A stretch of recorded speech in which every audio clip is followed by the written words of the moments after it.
नमस्कार, मैं स्वप्निल और आप देख रहे हैं the news launcher Uttar Pradesh Uttarakhand.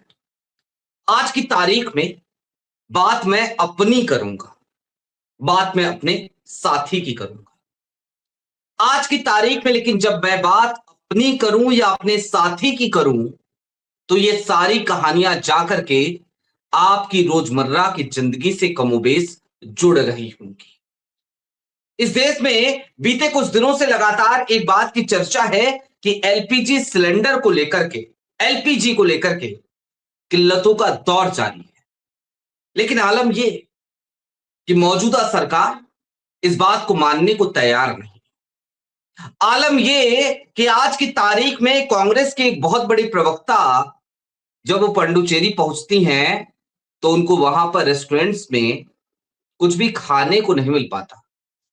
जी हां, लिमिटेड आइटम्स सर्व किए जा सकते हैं क्योंकि कॉमर्शियल एलपीजी की सिलेंडर बंद कर दी गई थी। इन सब के बीच लेकिन जो दावा भारत सरकार ने किया कि घरेलू एलपीजी सिलेंडर्स में कोई किल्लत का सामना इस देश के लोगों को नहीं करना पड़ेगा, क्या वो वाकई में सच्चाई है? उसका जवाब आज की तारीख में तलाशेंगे। और साथ ही साथ बात इसकी भी होगी कि जब एलपीजी सिलेंडर्स मुहैया नहीं हो रहे हैं तो फिर आदमी किन विकल्पों की तरफ भाग रहा है और उसकी वजह से उसकी जेब पर क्या फर्क पड़ रहा है। और मैं जब ये बात कह रहा हूं क्या फर्क पड़ रहा है, तो मेरे सामने बहुत सारे उदाहरण हैं।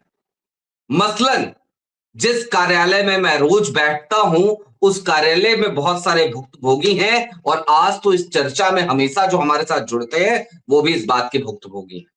लिहाजा जरा विस्तार से इन सारी स्थितियों को समझेंगे और भारतीय जनता पार्टी के एक प्रवक्ता के झूठ का भी आज हम खुल करके पोस्टमार्टम करेंगे।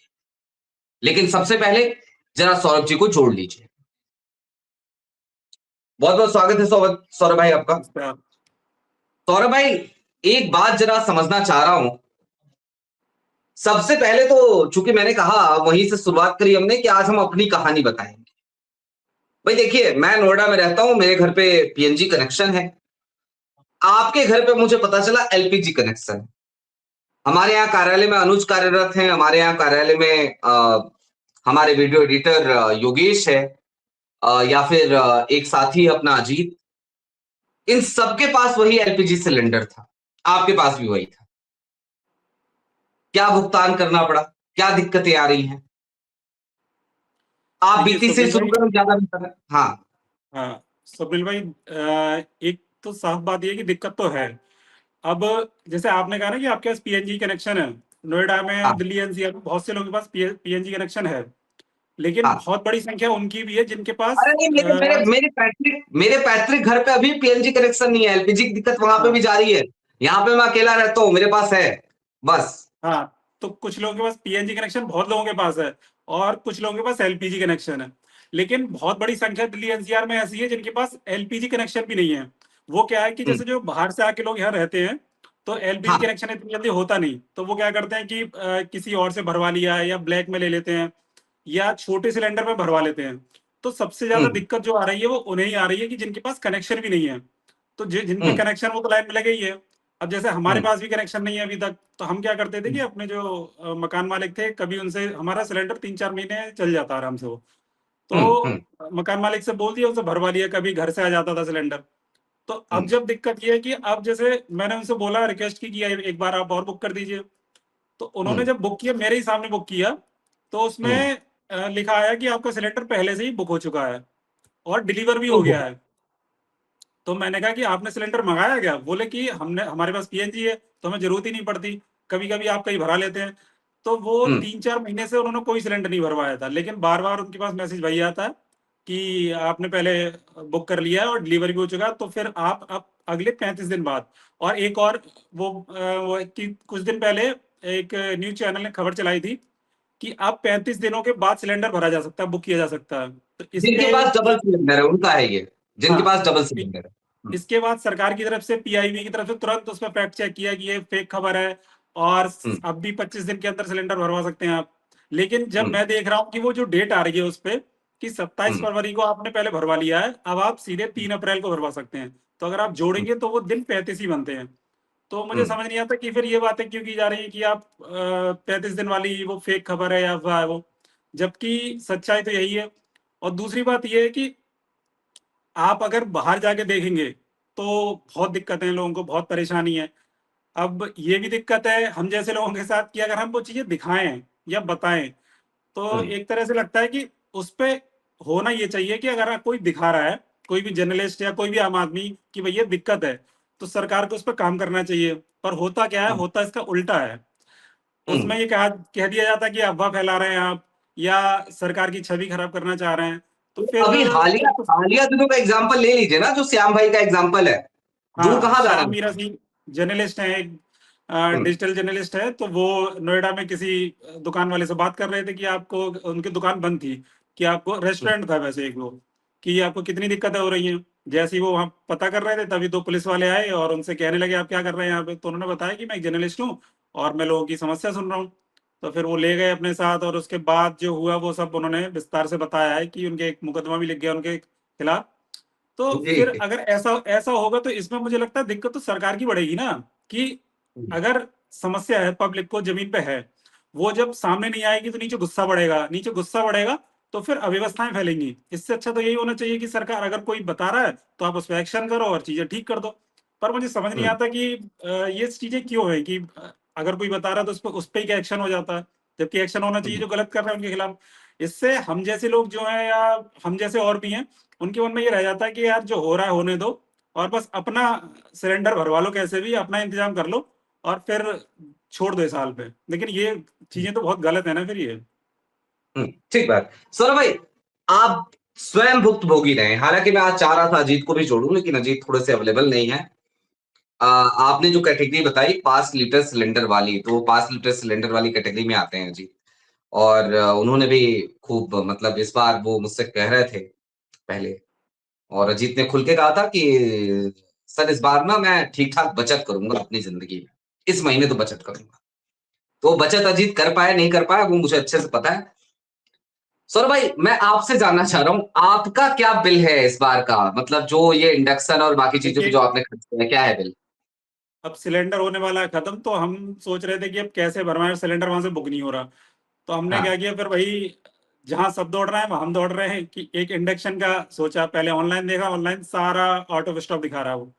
फिर हम हाँ, ये जो क्रोमा और इन सब जगह हैं, तो मेरे आगे आगे भी कुछ लोग चल रहे थे, वो पहले से ही वहां देख रहे थे और किसी को हम्म, नहीं मिला। फिर बहुत ज्यादा हम्म, इधर उधर दुकानों पे जाके एक हम्म, मिला इंडक्शन और उसकी 5,000 का इंडक्शन मिला है। तो सोचिए कि हम्म। अब हमने अपना इंतजाम कर लिया क्योंकि हम 5,000 का इंडक्शन ले सकते थे। लेकिन मैं ठीक बात। सोच रहा हूँ कि जो नहीं, पांच नहीं ले हजार का आप सकते। इंडक्शन ले सकते थे, और आपके पास जो पहले के वेसल्स है, जो पहले के बर्तन है, वो सारे बर्तन कम से हाँ, कम इंडक्शन फ्रेंडली है, इसलिए आपको कोई ज्यादा खर्च नहीं उठाना पड़ा। नहीं नहीं नहीं नहीं, उसमें भी ऐसा है कि कुछ ही बर्तन चले उसमें, तो अब वो बर्तन भी लेने पड़ेंगे तो खर्चा तो बढ़ा ही अच्छा, है अभी वो। अभी मिले हैं आपको, चूंकि जो जब मेरी हाँ, लास्ट आपसे बात हुई थी तो आपने कहा था बर्तन चल रहे हैं। तो मतलब बर्तन अब मेरे ये पास है कि है। हाँ, कुछ बर्तन चल रहे हैं कुछ नहीं चल रहा, तो बर्तन भी लेने पड़ेंगे वो। तो मतलब कहने का ये हम्म, है कि दिक्कत बहुत आ रही है। अब जो हम्म, जैसे हम ले सकते थे, जैसे हमने इंडक्शन ले लिया, अब हमारे हम्म, पानी देने वाले आते हैं भाई वो। अब वो जो मैंने शायद लिखा भी था ये कि 15 दिन पहले जब उन्होंने मुझसे बोला था कि भैया हम्म, सिलेंडर हमारा खत्म हो गया, अगर आपके पास कोई सिलेंडर है तो भरवा दीजिए, आपकी कोई कहीं किसी से बातचीत हो तो मैंने एक दो हम्म, जगह पूछा लेकिन वो उनका इंतजाम हुआ नहीं। तो हम्म, वो फिर 8 दिन बाद फिर पानी देने आए, तो मैंने कहा कि अब क्या हुआ, सिलेंडर भर गया? बोले भैया अब भी सिलेंडर नहीं भरा है। और हम्म, तो मैंने कहा बिना सिलेंडर के आप लोग कैसे जिंदगी जी रहे हैं यहाँ पे? तो बोले हम्म, कि अब ऐसे करते हैं कि सुबह शाम की चाय बंद हो गई है और हम्म, बच्चों का खाना, पास का एक ढाबा है वहां से हम पैक करा लेते हैं, तो बच्चे को खाना ऐसे हो जाता है। तो हम्म, मैंने कहा कि छोटा सिलेंडर होगा आपके पास उसमें, तो बोले अब उसकी तो बहुत ज्यादा हालत खराब है, हम बाजार जाते हैं तो हमें 400 रुपए किलो के हिसाब से गैस भरी जा रही है। अब सोचिए कि जो आदमी दिहाड़ी का मतलब 200-300 या 400 भी कमा रहा है और वो 400 रुपए की 1 किलो गैस भरवाएगा, तो फिर वो हम्म। क्या खाएगा और फिर अपने बच्चों को क्या खिलाएगा? ये बहुत बड़ा सवाल है ये, कि मतलब अब ये काम रोकने का किसका है? अब लोग कहते हैं कि मतलब हम ही लोग गलती कर रहे हैं उसमें, कि जो कालाबाजारी कर रहे हैं, तो इसे रोकने का काम भी तो सरकार का ही है ना, ठीक कि बात अगर है। जो 400 रुपए किलो भर रहा है तो उसे रोको फिर आप। तो इस तरह से तो मतलब अगर 400 किलो के हिसाब से तो सिलेंडर हजारों में पहुंचेगा फिर तो ये ठीक बात। जो मुझे लगता है कि जो गरीब बेचारे लोग हैं और ज्यादातर दिल्ली एनसीआर में बिहार यूपी और पता नहीं कहाँ से लोग आके काम कर रहे हैं, तो उनकी हालत बहुत ज्यादा खराब है। तो मुझे ठीक अपनों बात। अपने खुद से ज्यादा चिंता मुझे उनकी रहती है कि इनकी इनकी तो कैसी भी मदद होनी चाहिए वैसे वो। ठीक बात है। देखिए सौरभ भाई, हम और आप तो हमें पता है कि हम सरवाइव कर लेंगे और हम कर रहे हैं, वो इश्यू नहीं है। लेकिन एक छोटी सी बात मैं इसमें और ऐड ऑन कर दूं, ताकि क्योंकि ये जो सरकार है ना, ये बड़ी अजीब टाइप की सरकार है आज की तारीख में, हर बात में नोटिफिकेशन भेजती है। तो मैं क्लियर कर दूं भाई, 5 लीटर का सिलेंडर आज की तारीख से इस देश में नहीं चल रहा है। जब वो आप वो चलाते थे ना, मतलब वो लाइट जलाने वाला पेट्रोमैक्स, तब से चल रहा है पेट्रोमैक्स। पेट्रोमैक्स। तो वो इलीगल है तो इलीगल है, लेकिन आपने उसको अब तक लीगल बनाए रखा। उसमें एलपीजी कौन लोग भर रहे हैं, कैसे भर रहे हैं, आप पहले उन पे लगाम लगा देते, वो अलग बात है। आज वही लोग जो पेट्रोमैक्स में किसी जमाने में एलपीजी भरा करते थे, आज की तारीख में वही लोग कहीं जाकर के, क्योंकि पहले तो केरोसिन से चलता था पेट्रोमैक्स, फिर वो एलपीजी से चलने लगा, आपने उस पर रोक नहीं लगाई। फिर उससे चूल्हा फिट हो गया, आपने उस पर रोक नहीं लगाई। और मैं जब ये बातें कह रहा हूं, तो मैं सिर्फ वर्तमान भारत सरकार की बात नहीं कर रहा हूं, वर्तमान रिजीम की बात नहीं कर रहा हूं, भारत सरकार की बात तो कर रहा हूं। ये भारत सरकार की जिम्मेदारी थी, मनमोहन सिंह की जिम्मेदारी थी, ये अटल बिहारी वाजपेयी की जिम्मेदारी थी। ये कम से कम अटल बिहारी वाजपेयी से लेकर के अब तक के रिजीम की जिम्मेदारी होनी चाहिए थी, जो नहीं हो पाई। और आज की तारीख में जब वो एक बड़ा वर्ग इस देश का वो 5 लीटर के सिलेंडर पे आकर के स्टक हो गया है, तो आप उसे भूखे मरने के लिए छोड़ रहे हो। खैर, सवाल इससे आगे का है। सौरभ भाई, अब जरा दूसरी चर्चा की तरफ बढ़ते हैं। एक प्रवक्ता है शिवम त्यागी, भारतीय जनता पार्टी के। हालांकि मैं शिवम त्यागी को चंटू बंटू की लिस्ट में रखता हूं। भाई, शिवम त्यागी का ये कद नहीं है कि मैं उनको कहूं कि वो भाजपा के प्रवक्ता हैं। मैं एक बार को संबित पात्रा को कह दूंगा, सुधांशु त्रिवेदी को मैं मानता हूं कि है वो भाजपा के प्रवक्ता, भले तर्क करें, कुतर्क करें, वितर्क करें, जो करें, है वो प्रवक्ता। शिवम त्यागी चंटू बंटू हमारे लिए। लेकिन वो चंटू बंटू एक फेक न्यूज फैला रहे थे, और क्या फेक न्यूज फैला रहे थे, जरा दर्शकों को पहले उसकी पृष्ठभूमि बता देते हैं। पाकिस्तान के मंत्री हैं इसाक डार। तो इसाक डार ने यह दावा किया कि स्ट्रेट ऑफ होर्मुज से अब पाकिस्तान के 2 जहाज, एलपीजी और तेल दोनों के, वो हर दिन पास कर सकेंगे, और ऐसे 20 जहाज निकलेंगे वहां से। शिवम त्यागी ने कहा फेक खबर है, देखिए निकल रहे थे, उन्होंने ठोक दिया। फैक्ट चेक हुआ, पता चला गलत खबर थी जो शिवम त्यागी ने फैलाई। अब ठोका है नहीं ठोका है वो तो क्लियर हो गया, निकलेगा नहीं निकलेगा उनका जहाज, वो बात की बात है। लेकिन इन्होंने तुरंत ही एक नैरेटिव गढ़ने की कोशिश की। लेकिन समझने की जरूरत यह है, पाकिस्तान बहुत छोटा मुल्क है, बहुत छोटा मुल्क है, उसकी जरूरतें बहुत कम है। इस देश में आज की तारीख में, या इससे पहले की जो तारीख थी, आज की तारीख में जरूरतें बढ़ गई हैं, क्योंकि क्राइसिस चल रहा है। आज से पहले सौरभ भाई 65 से 60 लाख सिलेंडर, 60 से 65 लाख सिलेंडर प्रतिदिन की खपत थी। घरेलू की बात कर रहा हूं मैं, कॉमर्शियल की बात नहीं कर रहा हूं, कॉमर्शियल ऐड नहीं कर रहा हूं। और जो जहाज आपके पास आ रहे हैं ना, एक जहाज की जो औसत क्षमता होती है वो तकरीबन 70 से 75 लाख सिलेंडर्स की होती है। तो पाकिस्तान के तो अगर 2 निकले तो भी उनका काम चल जाएगा डेली के, एक में तेल आ जाए, एक में एलपीजी आ जाए। हमारा तो आज की तारीख में डेली का एक भी निकल जाए एलपीजी का, तो भी हमारे सामने किल्लत वही की वही है, हम कमर्शियल सिलेंडर नहीं दे पाएंगे। और ये क्यों हो रहा है इसको भी समझने की जरूरत है। भाई, ईरान का सुप्रीम लीडर मरता है, हमारे देश के प्रधानमंत्री खामोश रहते हैं। हमें आपत्ति इस बात पे कल भी थी, हमें आपत्ति इस बात पे आज भी। बाद में वो विदेश सचिव है विक्रम मिस्री, उनको बिना बात के इस्तेमाल किया जाता है हर जगह, वो चले जाते हैं वहां पे भी जाकर के अपना बयान वान दे के आते हैं, यही होता है। सौरभ भाई, आपको नहीं लगता ये जो आफत हमने बुलाई है, ये कम से कम ये जो फेक नैरेटिव फैलाने वाले भारतीय जनता पार्टी के प्रवक्ता हैं, और प्रवक्ता नहीं चंटू बंटू हैं, ये दो रुपल्ले ट्रोल्स की तरह काम करते हैं, ये लोग कुछ ज्यादा जिम्मेदार है इसके लिए, और इसके पीछे गैर जिम्मेदाराना रवैया भारत सरकार का भी रहा है, मोदी जी का भी रहा है। स्वप्निल भाई, जैसे कोई भी एक मान लीजिए घर का मुखिया है कोई, और हम्म अगर उसकी उस परिवार की या उस घर की किसी दूसरे से मतलब लड़ाई चलती है, मुश्किल समय है उसका, तो उस हम्म मुखिया की जिम्मेदारी ये रहती है, और वो कोशिश भी ये करेगा कि घर के लोग सब मिलजुल के रहें और हम्म। आपस में कम से कम प्यार रहे, तभी बाहर वाले सब लड़ सकते हैं। तो ठीक बात है। अभी भारत की हालत भी यही है कि जब हमारे पास मुश्किल है तो हम मिलजुल के ही रहें, सब प्यार मोहब्बत से रहें। लेकिन और ये जिम्मेदारी किसकी है? घर के मुखिया की और उसके जो आसपास के लोग हैं उसकी। मतलब हम्म हम ऐसे देख सकते हैं कि सरकार की, बीजेपी की और बीजेपी के प्रवक्ताओं सबकी। लेकिन होता ये उल्टा है। आप सोचिए कि कितनी ज्यादा अफवाहें फैलाने की बात हो या फेक खबर फैलाने की बात हो, जो आपने बताया शिवम त्यागी का, तो उन्होंने एक फेक वीडियो डाला है कि पाकिस्तान का जहाज मार गिराया। तो फिर उसके बाद उसके जवाब में कई लोगों ने बोला कि ये झूठी खबर है। आजकल ग्रोक और एआई कई सारे चैटबॉट है कि तुरंत बता देते हैं कि जी। वीडियो सही है या गलत है। तो मैंने भी उसमें शेयर करके पूछा ग्रोक से, तो उन्होंने बताया कि ये पुराना वीडियो है और ऐसा कुछ हुआ नहीं है। तो उस हम्म बात को 2 दिन हो चुके हैं, शिवम त्यागी ने परसों ये शेयर किया था, उसके बाद मैंने शेयर किया उनका रिट्वीट करके। लेकिन वो वीडियो, वो ट्वीट जस का तस है। मतलब आप झूठ बोलते हैं, उस जैसे हम जैसे आप जैसे लोग हैं, अगर हमसे कोई झूठी थोड़ी सी बात भी लिख जाए, पहले तो अभी हमारे लिए माहौल ऐसा नहीं है कि हम थोड़ा सा कुछ भी गलत लिख सके कभी। और हमारे पास, हम्म। हमारे ऊपर हमेशा तलवार लटकी रहती है, तो हम उसे 10 बार पढ़ते हैं। अगर कुछ भी लिख रहे हैं, कुछ शेयर कर रहे हैं, तो हम तुरंत उसे डिलीट कर देंगे या उसे एडिट कर लेंगे। लेकिन सोचिए इनकी हिम्मत देखिए, हिम्मत कहें या क्या कहें, मतलब 2 दिन से वो नहीं, फेक बेशर्मी नहीं फीड। नहीं, इसमें इसमें मर्यादा रखने की जरूरत नहीं है सौरभ भाई।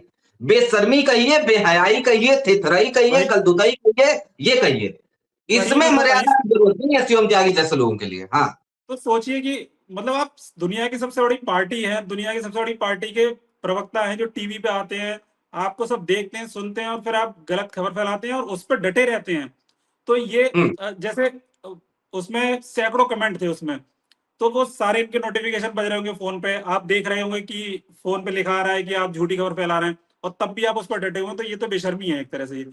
तो इससे क्या होता है कि फिर ये जब चीजें चलती हैं व्हाट्सएप पे, और व्हाट्सएप यूनिवर्सिटी बहुत बड़ी है, और वो सब एक दूसरे से फैलती रहती है, फैलती रहती है, और जमीन पे जो है लोगों तक पहुंच जाते हैं, पहुंच जाता है झूठ वो। एक दूसरा एक उदाहरण एक और है। एक पल्लवी घोष है, बहुत पुरानी वरिष्ठ पत्रकार है, बड़े चैनल के हम्म। साथ काम करती हैं। उन्होंने भी कुछ दिनों पहले, 15 दिन पहले, एक खबर चलाई कि हापुड़ में, यूपी के हापुड़ में सिलेंडर पकड़े गए, और वो सपा के विधायक सपा हैं, के उनके घर पकड़े गए। सपा के।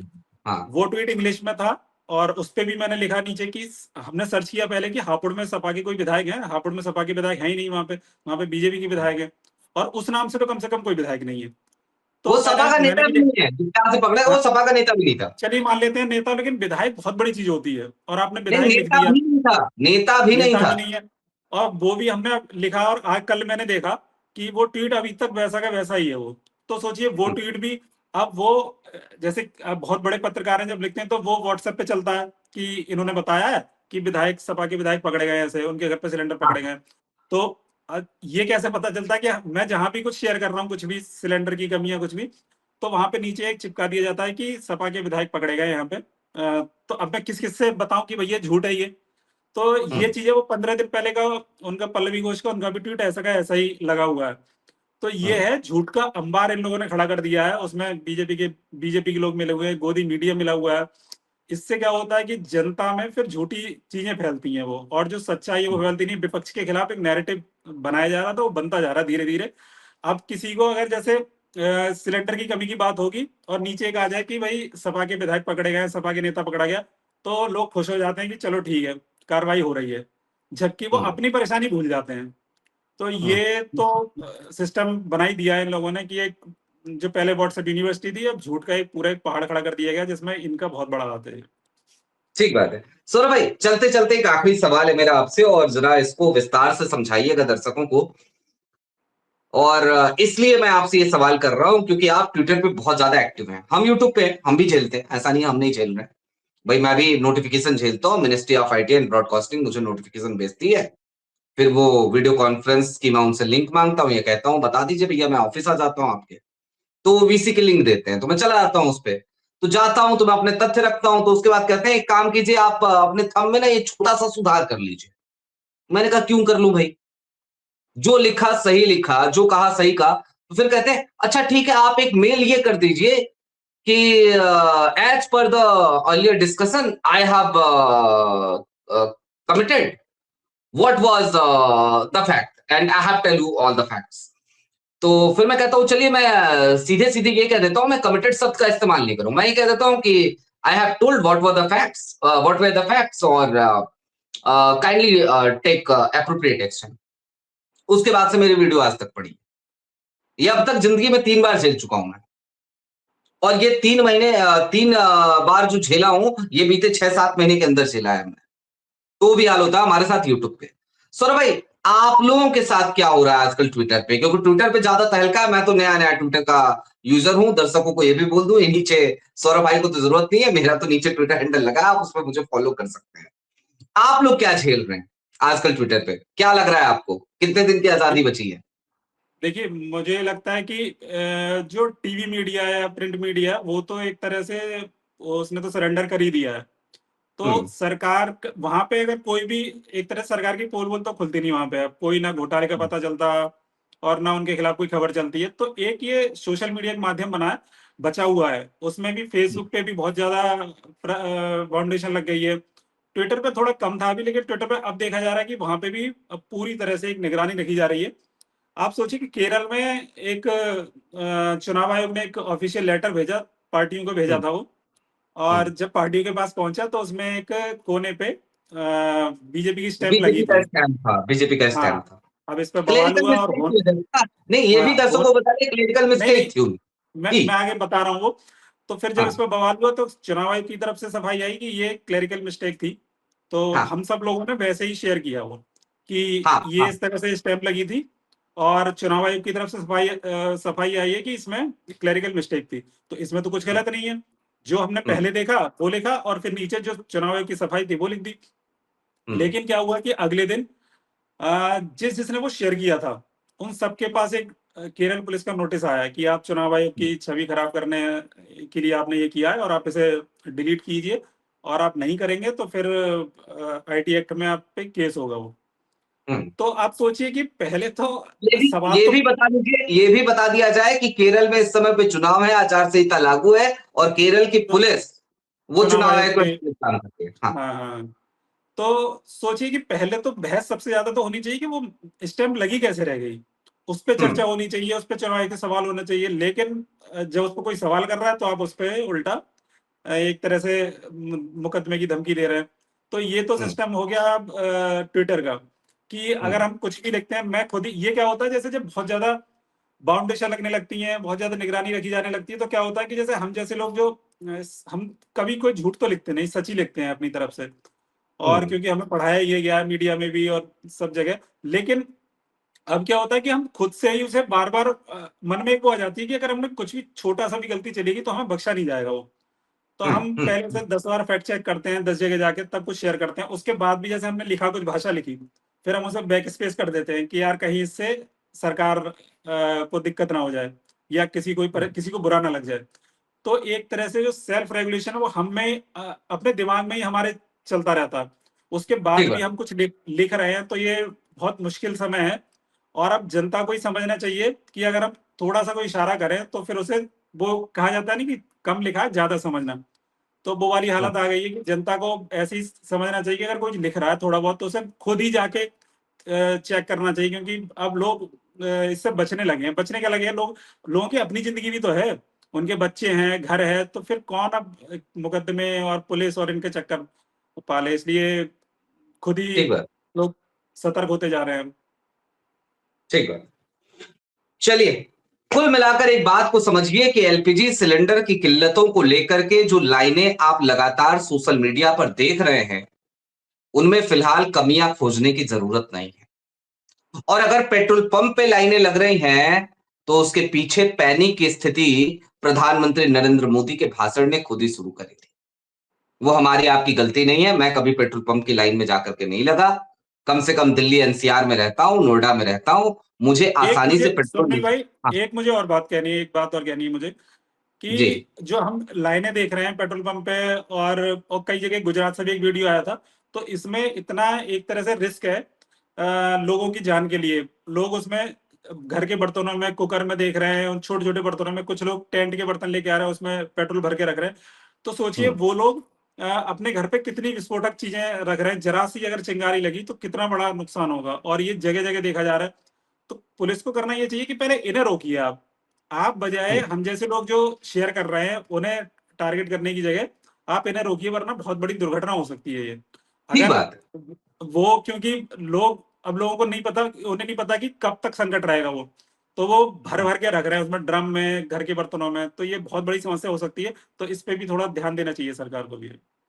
ठीक बात है। जबकि मैं फिर आश्वस्त कर दूं, देखिए जब तेल की बात आ रही है, डीजल की और पेट्रोल की बात आ रही है, तो इस देश में फिलहाल कोई संकट नहीं है। एलपीजी की किल्लत है, उसका संकट है, उस बात को हम स्वीकार कर रहे हैं। भारत सरकार करे ना करे, वो करेगी भी नहीं। भाई अगर नहीं थी किल्लत तो कॉमर्शियल सिलेंडर्स क्यों बंद कर दिए गए? क्यों उनकी किल्लतों का सामना आज देश को करना पड़ रहा है, ये भी भारत सरकार कभी नहीं बताएगी। तो जिस चीज की किल्लत है उस चीज की किल्लत है, पेट्रोल पंप पे लाइन ना लगाएं, वो ज्यादा बेहतर है। दूसरी बात चलते चलते ये समझिए कि देखिए डंके की चोट पे जब तक बात कह सकते हैं कहेंगे। ये पाबंदियां जो लगाई जा रही हैं, ये लगाई जाती रहे। हर पाबंदी से जूझने का एक विकल्प हमें हमारे देश के पुरखों ने दिया है, और उसे कहते हैं संविधान, कॉन्स्टिट्यूशन ऑफ इंडिया। और वही कॉन्स्टिट्यूशन जो कहता है India shall be India, that is Bharat shall be union of states. तो हम उसके साथ हैं, उसके प्रियम्बल के साथ हैं। लेकिन हां, कुल मिलाकर यह समझिए कि अगर आप भी किल्लतों का सामना कर रहे हैं, तो फिर उन किल्लतों के बीच सवाल सरकार से पूछिए। 70 साल के उस पुराने, जो कहते हैं ना ट्रैप, उस ट्रैप में मत फंसिए। हमारा और सौरभ भाई का क्या है, अपनी जिंदगी में जो कुछ भी जूझेंगे, एक छोटी सी समस्या सौरभ भाई की आई, वो सौरभ भाई ने अपनी सॉर्ट आउट कर ली, उनको कोई दिक्कत नहीं की, उनको नहीं होगी, मुझे भी नहीं होगी। हमारे वीडियोस को आप यूट्यूब पे देख लेते हैं, हमारे पास इतने संसाधन आ जाते हैं मात्र उससे, क्योंकि मोदी जी ने करवा दिया है ना भाई। आप ही लोग कहते हैं मोदी जी ने करवा दिया है 4G 5G आप लोगों के लिए, तो आप लोग को डेटा मिल जाता है, तो आप लोग देख लेते हैं, तो आप जो देखते हैं उससे हमारा काम चल जाता है।